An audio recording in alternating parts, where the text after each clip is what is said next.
I'm not gonna lie, I cried when I got the Wow. when I got the letter. Well, Yeah. really, first what happened was I spent from August until May when the decision was made.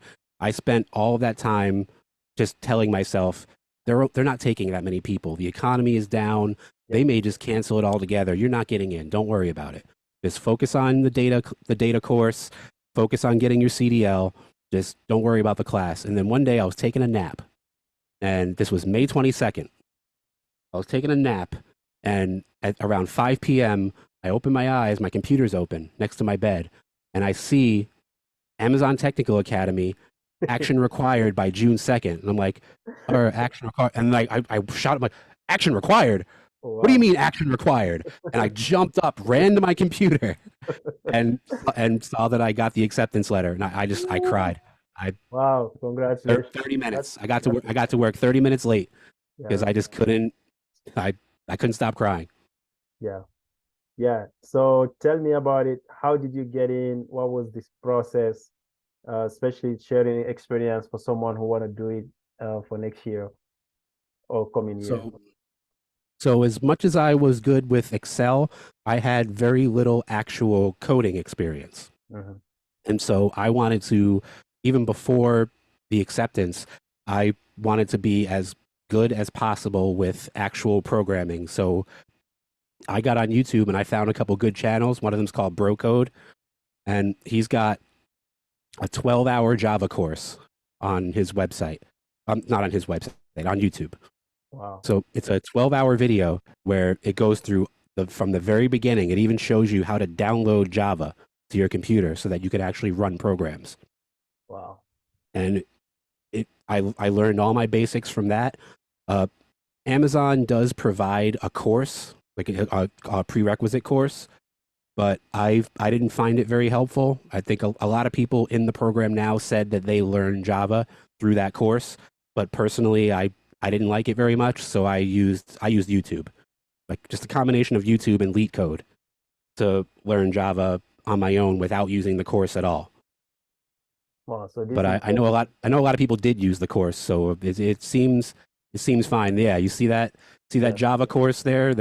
I've done the Java course and the Python course, both 12-hour courses. 12-hour courses.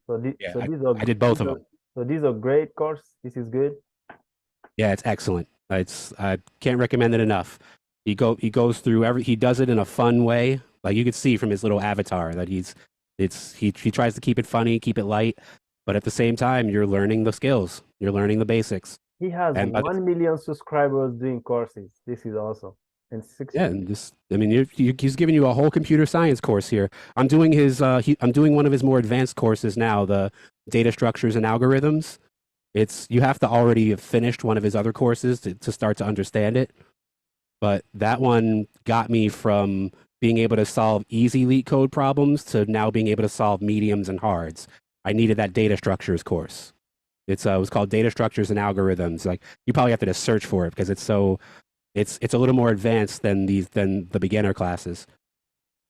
But I really needed it because I wasn't understanding the medium problems, and I knew that if I'm going to pass an interview later on, or if I'm going to actually be a software engineer, I got to be able to solve any problem and Yeah, not just the easy ones. yeah. So yeah, that channel was really helpful for learning basics. But and then of course my channel is great for applying those basics into problem solving. Right. Wow. So you didn't have no prior experience in coding. You went on YouTube. You tried to. So the Amazon Technical Academy, most of the is it Java, right? They don't learn other Yeah, programming in language. It's mostly yeah, in for ATA Java. they're gonna focus on Java. Mhm. Although once you're actually in the role, if you do manage to pick up another language along the way, that will really help you for moving beyond the entry level software engineer position. Okay. Okay. So you went there, you broke code and other resources. I think that's a great channel. Someone put in 12 hours full course. Look at the views. That's yeah. And then he's like college tuition, $25,000, broke code free. Yeah, exactly. And so when somebody asks me how I learned Java, that's where I learned the basics. So he doesn't go into any problem solving, but he does. If you don't know what an if statement is, if you don't know what a for loop is, if you don't know what an array list or a stack or a hash map, if you don't know what those things actually are, this is the guy to teach it to you. And then, of course, once you have all that down and you're actually trying to solve a problem, you don't know how to reverse a string, you don't know how to remove elements in place so that the removed element is only at the end and the ones you need are in the front of the array, or any sort of more advanced problems like that, that's when you come to my channel. Nice. When it's time to actually solve the problems. But for basics, this is the channel I used. And I mean, I got into the technical academy, so he must be doing something right. Yes, yes, he's definitely doing something right. So you get the basics there, but before you get to the ATA, you have those the phases of application, right? Phase one, Yes. phase two, phase three. So how do you get through those phases? What materials you use to prep yourself? So for one part of it, the AMCAT, AMCAT, you Right. kind of just have to be good at math and have good verbal skills. So they're gonna ask you logic questions. So you got to be able to figure out the logic. And computer science is all about logic, where you can't make assumptions. The code will do exactly what you tell it to do, no matter what you tell it to do. So you might think you're solving the problem correctly, but the computer is not designed to be smart. It's just designed to be fast. Right. And if you made a mistake, it's going to make that mistake with you very fast.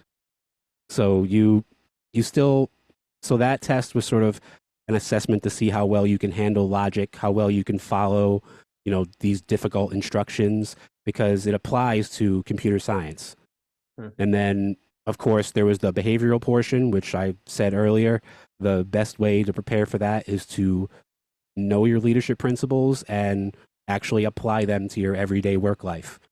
This way, when you see those situations on the test, you know, okay, this one is learn and be curious, or this one is think big. And you know how to actually answer that question appropriately using the leadership principles. And I knew I was onto something because when I finished that behavioral test, when I hit submit, it redirected me to a new web page, and that web page was the Amazon leadership principles. Wow. So I knew I was on the right track when I saw the redirect. It Wow. was almost like when you finished the test, they gave you all the answers. Like, there's the answer key right there. It's all the leadership principles. Wow. Yeah, well done. That's smart that you think about, going, following leadership principles. So did they give you time to prep for the AMCAT and for the behavioral, or you don't have like Uh, to yeah, prep? there were due dates. So once I applied at the end of August, and in fact, I only found out about the program a week before the deadline, and I only knew about it because there was the installments in the bathroom. Right. It was Yeah. it was mentioned on the installments, and there are so many people in the program who Yeah. said the same thing, Yeah. that they found out about it from reading the flyer in the bathroom. Yeah. But I found out about it a week in advance. I applied, and then they give you due dates. I believe it was something like 2 weeks for the first two phases, Yeah. where you just had 2 weeks to get everything done. And then the final phase, they gave you like 3 months because you basically had to learn Java during that time in order to pass the technical assessment. So you have And phase one is AMCAT, right? Phase two is behavioral. Then if you pass that phase, then you go to for the Java one, right? For the right. And then we our cohort was a little different because it was supposed to be due in January, but then Amazon did a lot of layoffs in January, right. and the kind of the future of the program was up in the air. So they pushed the program back by 4 months. So at that point, I mean, I was preparing hard to be ready in January, only to find out right before Christmas that, oh, by the way, it's all due in May now. So I mean, it was nice that I had 4 extra months to prepare, Right. but it also made me nervous because it meant everybody else had 4 months to prepare. Yes. So And I felt like I was so far ahead in yeah. January that when they pushed it back by 4 months, I'm like, well, I'm just letting everybody catch up to me. Now what do I do? And then you have some doubt about are they gonna push it again? Are they gonna keep Right. it, is, And is, so for me, what I did was I convinced myself that I was not getting in. And okay. so I told myself, don't worry about it. this is, you have a plan. You're in the, I started the data analytics course in February, which was even after the initial due date. Right. And I did that from February to June. So I was still in the class when I found out that I got into ATA. So, and then I was, well, and if none of this works out, you work for Tom Team, and on Tom Team, they send you to CDL school for free. So that's always plan C. Yeah. So I just told myself, don't worry about ATA. Nobody's getting in. Never mind yourself. Nobody's getting in. So just put it out of your mind. So, and then when I finally found out, that's when all the emotion came out. I couldn't believe it.